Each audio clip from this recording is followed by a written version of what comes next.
Hello, everybody, and welcome back. Aurorum, Kingmaker, Session 3, Part 2. Let's go.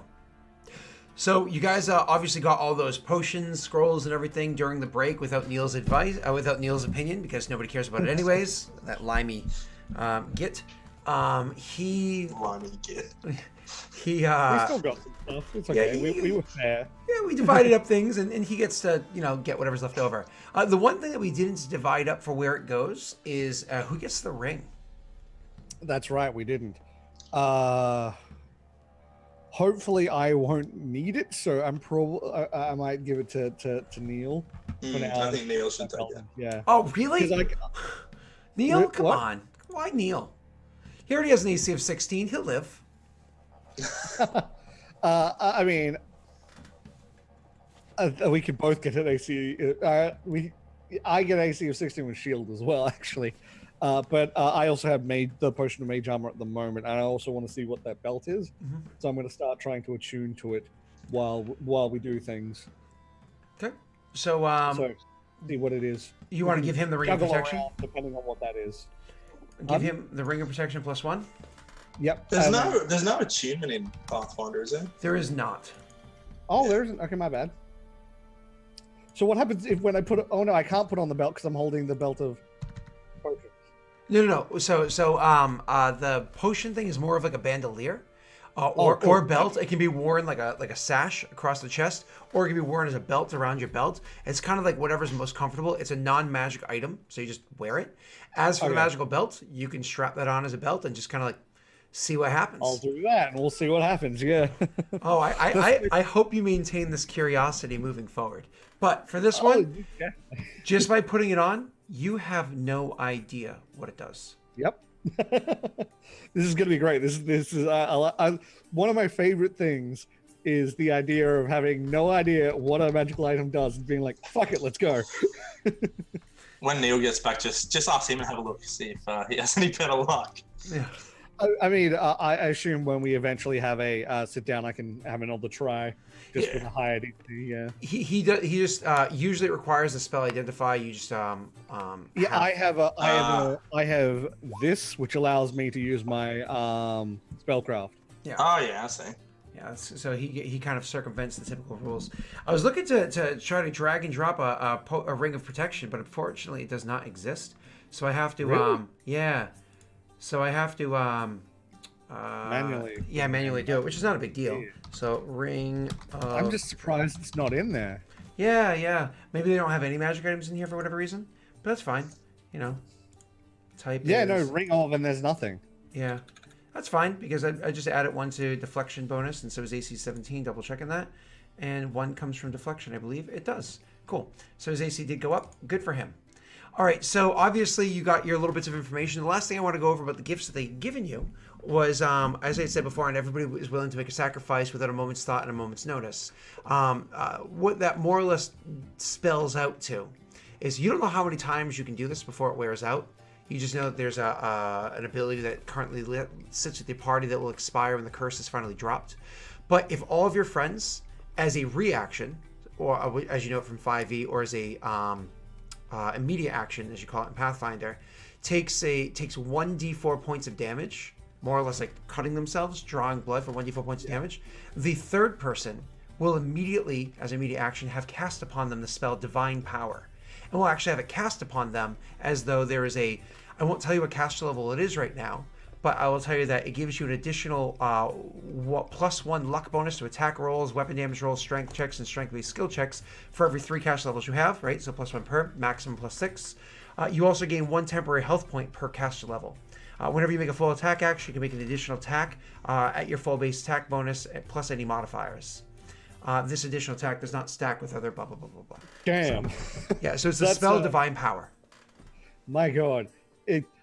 My brain immediately just went to, okay, so we give one the rage after we've given him the potion of strength, and then we do this, and he's just like... Just cut yourselves for me. Chop down a fucking army at that rate. Yeah, that's nuts. It is a huge boon, even at higher levels, but at a low level, something if you were to manage a +2, whoo, that's a huge boon. Because it's 6 temp HP and stuff like that too, you know. So Yeah, I mean, it could take half my health points, half my max health points to do so. But so, anyways, Yeah. there's of course the small cost, we'll call it, to make it happen, but it exists. So you guys got the information. You clasp the arms, and as soon as you clasp arms, he fades away. You just kind of like shrugged at it, went down, pulled up the stuff. Then you spent the next, like, say, half hour or so, 15 minutes, half hour, going over the different items and handing them to one another. And you kind of get this look like Rayron is a little perplexed, almost like he was there and he was paying attention, but you almost feel like he didn't fully grasp exactly what was happening. And you have this idea that you might have to explain it to him again. Yeah, Like, maybe.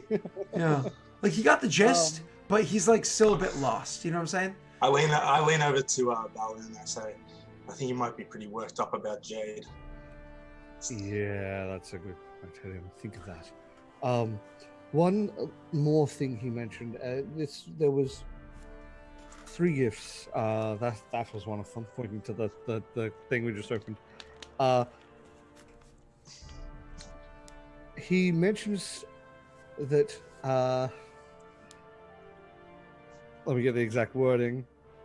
Approach her correctly and sing her sweet song, and she may let you ride her. I believe he may be talking about. No, not like that. He may be talking about what owns the nest. Mentioned that she has been here for nearly as long as he has. Mm. So we may actually want to go remove those chains. Maybe not now, but at some stage.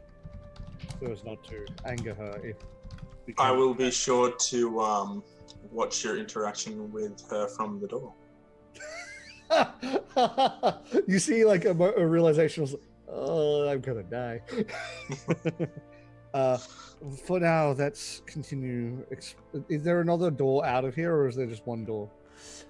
The one door that you just walked through, the one that was, it was a pull. Okay, so there's nowhere else to really explore here. Nope, this is a dead end. Okay, and have we explored everywhere in this keep then? It seems as though that might be the case.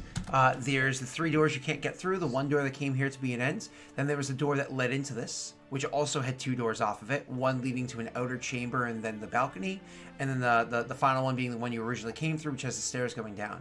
You imagine there's more rooms to this keep, but they seem to be locked behind those sealed doors. Yes. Okay. Then let us go back to that room with the nest and see if we can't find the key. He seemed to believe that there might be a key here. Failing that, I may try a spell on the door to see if just casting a spell on it will trigger the lock. Okay.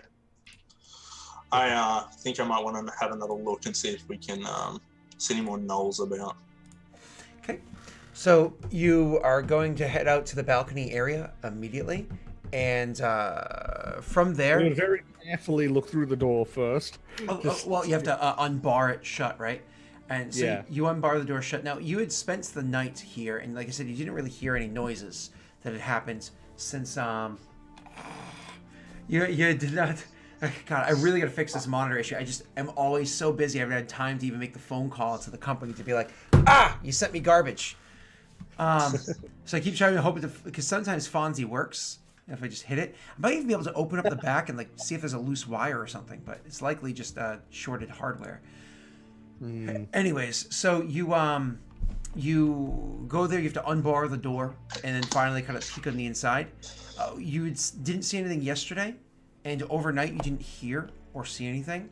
And fortunately now, you don't seem to hear or see anything now either. So you are able to go out there and kind of like peek out at first and go out to where the nest is, which does have the windows and the large broken double door that leads out to the balcony beyond. And the skies today are nice. They're clear out there. It's just partially cloudy, so on and so forth. Sun, beaming down, on the ground below. So you believe that you should be able to safely go out into the balcony beneath. I'm going to search the room first. Sure. Specifically, looking for anything that could be at all related to music or maybe a music box or something like that. Just very much just searching for something that we could use, and also a key maybe. Oh, gotcha. So why don't we roll a perception check as you're searching through the chamber that leads onto the balcony itself, kind of like that inner chamber. Well, that's a really good roll for the person that's not the perception guy. He's excited. He's no longer crazy. He was starting to worry. Yeah, I think you had everybody worried. Yeah, Until you pulled out those potions and scrolls. Yeah, that's the bribery. It's like, oh, you know what? Maybe you're not crazy. I'll take that. All right, I'm just gonna cover up as much of the screen as possible while it's Oh my going. God. While it's freaking out. It's freaking out. I have to use it for the stream. So, I wish I had time to fix these sorts of things. So, anyways, moving on. You go walking around and trying to see if you can find anything of value out there. As you're searching and searching and searching and so on, what you do end up finding is, as I said, things were consumed as time went along. Yeah. And so you actually do find something in there. No key by any stretch of the imagination. And certainly nothing that alludes to the fact that there might be a song. Damn, okay. But you do end up finding is another funny-looking bit of cloth. Give me one moment to describe it to you. So it is a bit of cloth that's fashioned from brightly colored silks. So it's actually a bit of silk. It's a bit of clothing from brightly colored silks. It's kind of something that you would imagine a performer would wear. Certainly something that you would imagine some sort of like jester or bard or singer or the like would wear. You're not sure how old it is, but you think it might actually have belonged to a bard. My apologies. A citizen of Bard, being the province of Perrin at some point, because these colors kind of stand out to you. And you actually grew up in the region that would have been, if you ever stepped outside of the city's boundaries, you were in the province of Bard. That's literally where you grew up, in Perrindel. So you're looking at these clothes, you're like, wow, I know these colors. These are actually, I believe, the colors of one of the schools that taught, magics and word and song and so on and so forth. So there's nothing that alludes like what kind of song it might be. Perhaps they tried to sing the right song, and perhaps they failed miserably. But nonetheless, this thing is here, and of course, casting detect magic on it, you do see it is glowing with faint magics. Roll me a spellcraft check. Yep. I was gonna ask if I could anyway. With your spellcraft check, you can see that it is glowing with illusion magics. And assuming you spent additional time trying to identify what this thing is, because I think researching the blot is only supposed to be for potions and not for other magic items as well, which is probably why you couldn't find out the belt, and not because I forgot about that rule. It says identify magic items in the same way you can use spellcraft. Oh, my apologies. Cool. So then you are going to be able to discern this one, and this is actually something. This is actually something called a mummer's ruff. So what this is if somebody wears this, and it does wear very much like a belt would, right? It applies to somebody a +10 on bluff skill checks when attempting to imitate another's voice. In addition, once per day, the wearer of the mummer's bluff can throw their voice as if using ventriloquism for up to 5 minutes. So I will send you a link right now, Tesh, and you can use this for it, rather than everything I just described to you. Yeah. Damn. Okay. This is going to be over in our silent chat, and this will just save you time. Cool. All right. So there you are. That is what you received for an item while searching through there. Now, while he was searching through the nest and around it and stuff like that and getting his scent everywhere all over the place, what were you doing? Oh, you're muted. I would have walked over to the balcony, and before going out, I would have kind of looked around to make sure I wasn't going to get like swooped or something. Sure, roll me a perception check. Yeah. See how this goes.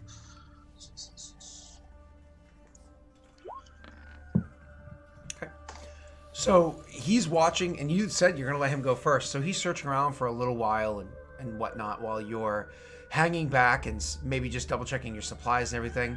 Maybe even spending an extra moment to throw a worried look over at Rayron. And then you make your way outside. And it's kind of like as you're walking out the door, you're literally looking about and you're seeing nothing in the sky ahead and nothing beyond. And you're literally about to take your first step out and you hear, Valorant, "Ooh, what's this?" And start to incant a detect magic spell. And so he's like, all right, well, clearly he's found what he's wanted, and probably shake your head at, his personality. And then start making your way out there, and you're being cautious and looking about. And you think it's safe. Everything's good. You're about to start to go look to see if there's gnolls. And then you thought you heard something. Was that pebbles fall? And so it's almost like one of those you don't want to turn around. And so you do that slow turn around and look up. And you do see, much as you were concerned before, standing atop this bit of building behind you, over where the balcony is, much like you would imagine a gargoyle would sit there, is a bird larger than any bird you've ever seen before. This bird is about the size of a horse, maybe even slightly larger than that. And you can only imagine what the wingspan on it would be were it to extend to its fullest extent, which is currently not. However, it does have like a raised crook. Its wings kind of like raised up behind it, semi-opened, looking like it's getting ready to pounce down onto where you are. Of course, using the wings to manipulate the fall. It's probably about 30 feet overhead from where you are and about 10 feet distance from where you are at the moment as you're looking up and staring at the thing. And the thing is staring at you, with that whole bird look, the whole looking at you.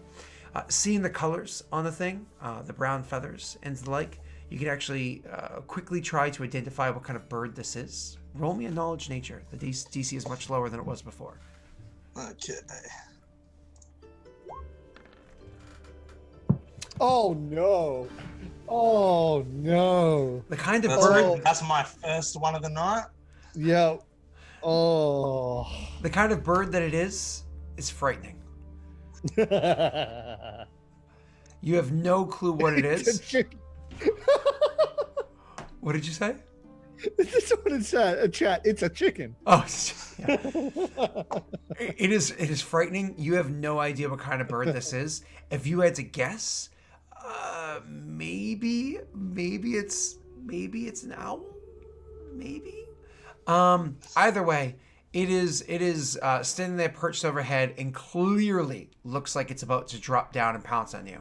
Before you can say or do anything, I need you to roll for me that initiative check, sir. Okay. Do I roll too? Of course. Yeah. Okay. This could go real bad or real fast. 7. Where's my actual... Wait, it's on the main, isn't it? You always roll terrible at initiative 1. Oh, I rolled worse. Hey! Good. Hey, look at that. I believe Valorant has the higher dex, so Valorant, you actually would get to act first. So more or less, you're just looking through your item. So I'm just gonna shift initiative for logic's sake. You go after him. I wouldn't know what's happening. Yeah. So I'm too busy trying to. I've looked at it. I've done the magic check. I'm like, okay, this could work. And then I'm like putting it into my pocket, one of the pockets on my jacket, ready, like sort of like so. I'm wearing it, sort of thing. And then I guess that's all I would do at the moment because I don't know if something else is happening. You make you do what you like to do there, buddy. Okay, so one is just like staring at it in your eyes, and he says in a low voice, but somewhat like, just so you can hear it. He's like, Valorant, I think your ride is here. And he runs as fast as he can.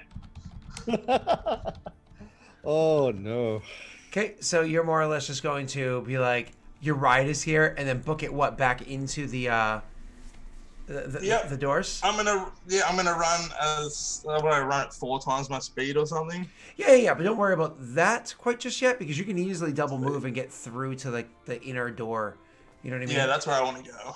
But it's a very, very, very easy, what is it, acrobatics check for you to get past those chains over or under them. It's actually, I'll even tell you flat out, it's a DC 5 acrobatics check to get through those chains with them being in your way. Oh, sweet. I have a -2, but let's see how we go. Odds are still in your favor. We should have taken them down. Ah! Oh no! Hold on. You do have one pool of luck. We do. Wait, do we want to save that for the roll to try and I mean, I do want to save it. I don't want to die, but I'm just gonna hope that I don't die. I mean, we've got. God! I didn't natty one, so hopefully the chain isn't gonna like clothesline me, and then I'm just prone. No. But I'm assuming it just means that I can't move completely to where I want. Correct. So what it is you try to go running through and you try to like hop the chain or slide under it, whatever it is, but you try to hop the chain, but instead it catches your foot and you end up like stumbling and almost face planting. But luckily for you, you kind of like fell into part of the nest and were able to hold yourself onto your feet that way, which completely broke your momentum. And then so obviously you hear the shuffling of you hitting the nest. And then you turn and you start like making your way around the nest and heading towards the door. You don't get fully towards through the other door, so you're still inside the room that has the nest. But just on the far side of it, luckily.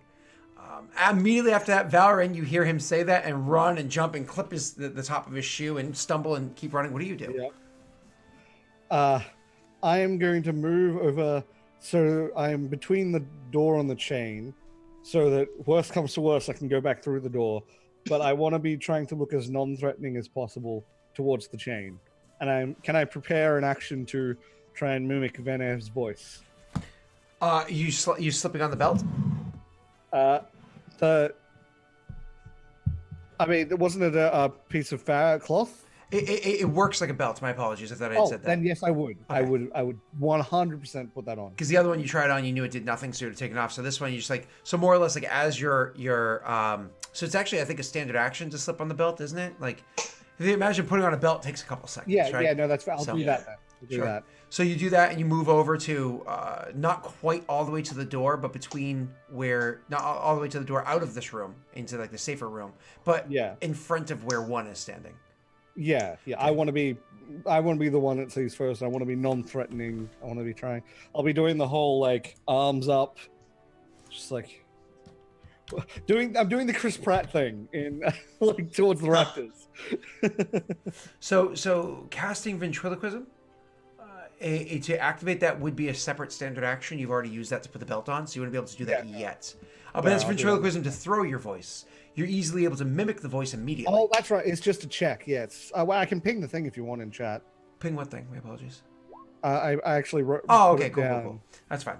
So that's perfectly fine. So whose voice were you trying to mimic? Venice. Oh, Venice. Gotcha. And you actually do know what the voice sounds like.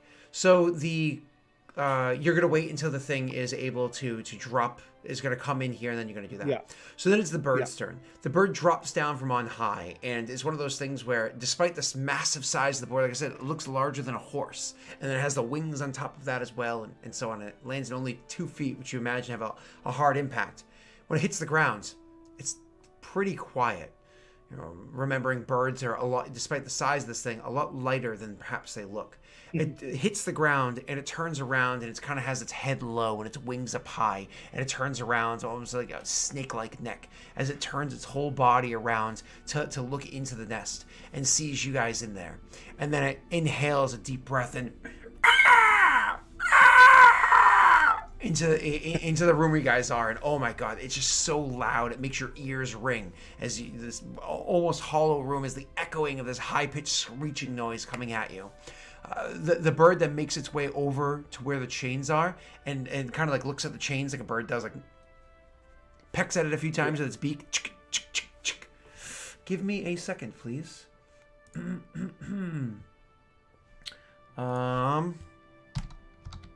Oh, I can do it this way. What am I doing? I have my macros in here now. Modifier of... Oh, actually, cancel. Because it's large sized. So, modifier of... It's a screaming chicken. Starts pecking and at those at the manacles. They're all linked together, and it pecks at it a couple of times, grabs in its beak, and eventually one of the links it grabs, it's able to harm it hard enough, like press down the metal hard enough, the metal actually starts to bend and warp and break. That when it pulls its head to the side with a hard jerk, like you imagine they do to rip open creatures' bellies and whatnot. You can only imagine what it would do to you, because the chain actually breaks, and both the sides of the iron fall, leaving it revealed. And you're sitting there thinking, this thing just broke iron with its beak, and it's coming for me now. The bird then starts to walk into the room and makes its way over to where you are. It doesn't quite get all the way up to you, Tesh, because it had to stop to break the chain and walk this whole way. It doesn't move particularly fast, but it is certainly right there before you having to stare at its massive size and majesty right in its face. I'm going to try and, in her voice, just do the classic, whoa, it's okay. We mean you no harm. Trying to be as calm as possible. Couple questions. One, could you please roll me your bluff check? And you get it a +10, of course. And then two, do you... I was going to say, I would also try and throw it a bit of the meat. The really nice cooked meat we had. Oh, okay, gotcha. Yeah. Yep. I'll just throw it on the ground in front of it. And bluff. And do you have... And I will roll luck just to make sure, because if this doesn't succeed, it's going bad. Oh wait, no, that's +10, so that's 29. Are you happy with the 29, or are you gonna hope for breaking that DC of 30? You know what, I'm gonna hope for breaking. I'm gonna do this so I break DC 30, just so there's I don't want to die. And you rolled a 1. Oh, I got 30. Where did my cursor go? And then you guys... DC was 31. Huh? Said the DC was 31. Oh, that would suck. So you guys can see, thank you to Unfunny One for coding this out for me. He started working it out beforehand, or I should say for us. He started working on it beforehand, and we hopped on a call last night and finished it up. So thank you to Unfunny One for that one. So as you see, when you roll it, it automatically shows you the result. There's one die left in the pool. Did we get one today? You did? Yep. Hey, sweet. Okay, I didn't use the last one. Yep. And it'll keep you updated for how many die are in the pool. So as you spend them, then you'll see how many are in the pool. And it'll show the result for you and everything, okay? So, fun. All right, moving on. So you throw your hands up, whoa, whoa, whoa, and say what you said, but trying to mimic her voice. And speaking in what language? I would be speaking in... Well, common is Perrin, right? Correct. But there's also Mole. This would have to be probably a history check. Would the Perrin spoke the Mole language as they were slaves to them? It's a really good question. I don't think you know that. You can try to roll a history check because I don't know what your modifier is. I don't know if you would know that answer. You can feel free to roll. 18. Are you happy with your 18? Would you like to spend another luck point? I'm happy with the 18. Okay. You don't know. Okay. In which case, oh, okay. So I don't know. This is a 50-50. Mole or common? Because common is the Perrin. Correct. One, it wasn't common back in the day. It's only common now because of the centuries of conquest. Oh, then I would speak in common in the Perrin language. Okay, cool. So because back then the common would have been either of the human languages. You know what? What language was the man speaking to me in? He was speaking to you in common, in Perrin. Then I would speak in Perrin. Okay. So you start saying that, whoa, calm down, and the bird almost immediately as you start doing this, not the first word, but as you go through a sentence, it starts to calm down a bit. Its feathers less ruffled, but not completely done, and its wings go down a little bit. It examines you a little bit further. Its head doing that creepy bird twitchy thing that why I hate all avian. And just awful dinosaurs. So luckily I think it's cute, so I'm okay with this. So it's doing the head twitchy thing and looking around and whatnot. But birds are also extremely sensitive with their, olfactory. So they have extremely sensitive noses. So it even brings its head low, and it doesn't sniff you the way a dog does, but it brings its head low and nearby and continues to twitch you and gets its eye up close to you and really examining you and gives you a few sniffs. And then you continue with that, whoa, whoa, whoa, calm down, girl, calm down. It's okay. And I'll offer it the piece of meat on the ground. And you like toss the piece of meat onto the ground to it, and it looks at you and it looks down at the meat and kind of like examines it. You imagine smelling it as well, and then eventually takes the meat and it between its beak and flips up in the air and catches it and just big gulp, and looks at you again, brings its head close again, and then you see its feathers almost completely drop down to just their normal poof, and you see the wings lower down, so the thing seems a lot more comfortable. It then turns away from you and goes over to the nest, and it examines the nest. First, where it was, that one had run into the nest and smashed into it, and looks at like the damage that's there and it's kind of examining it, and it makes a slight adjustment with its beak for a couple of seconds. Then goes over to where it was that you were ruffling through it and pulled stuff over and manicures the nest over there, and spends about the next minute or so manicuring its nest as you two are kind of like, like for everything that just happened. I backed out of the room. Yeah, that's fair. Of course. That's fair. And then eventually it climbs into the nest, circles around it a few times, finishing up that manicuring, and then will step back out of the nest and goes to regard you. It doesn't like sit or anything like that because it's a bird, but it does stand over in front of you and regards you. One yells out, "Try and ride it." I'm going to do the thing where... You have Rayron's attention, by the way. Rayron certainly is standing at attention and over there and kind of like leaning like behind one hand on one shoulder, like leaning in, like watching.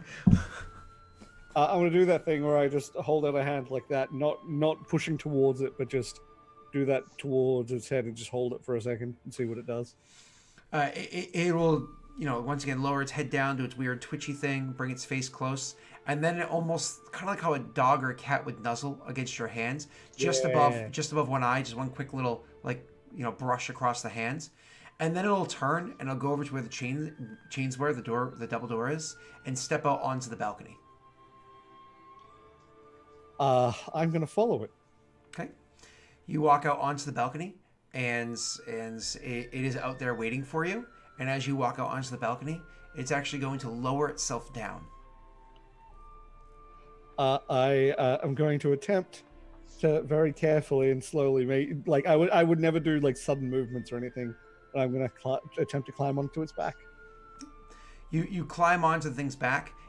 It is awkward as fuck. Like you try and climb onto this thing. It is so uncomfortable. You're pulling at feathers and whatnot. At one point in time, you pull out a feather and you're like, ah!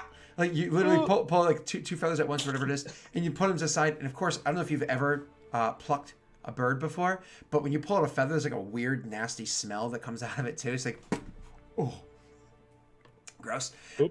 And then you clamber onto the thing, and the thing twitches a few times as you're pulling out the feathers, and at one point it lets out a little screech because clearly you're making this uncomfortable for the both of you.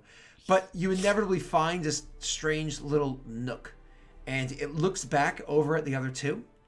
But as the two of them are still hobbled in the door and a little afraid, though maybe Neil would do otherwise, you're afraid, Neil. And the bird takes two quick hops, not steps, of course. These are hops, which is like oof, oof, as the thing hops over onto the ledge, the actual balcony, and then it drop dives off of the balcony. And the amount of just rushing air, and then your hair flowing backwards, your clothes billowing backwards, the cold, morning air of springtime just rushing over, the ground coming up faster than you've ever seen the ground come before as you're dropping down at incredible speeds. It is frightening as hell. Roll me a ride check. Okay. I have fly. I don't have. Where's ride? Flies there for you to fly there, buddy. Yeah. Or if you're completely controlling the bird. That's not terrible. It is not bad. So you could give it pointers. You give pointers on how to fly. As the thing pulls, I'm sure I can. Yeah, totally. As the thing pulls out of the dive, and goes upwards, the amount of G-force that your body feels is something like you've never experienced before. The sudden like shift of pressure going down to just suddenly out and up, because it goes into a dive, spreads its wings wide, and just immediately breaks that and starts going upwards, using its full momentum and everything to start soaring higher and higher and higher and away. By the time you get over this nauseating gut feeling that you have, just like your whole stomach is elsewhere, you're glad that you did eat something earlier, because it gives enough weight to your stomach that you didn't just fucking vomit all over the place.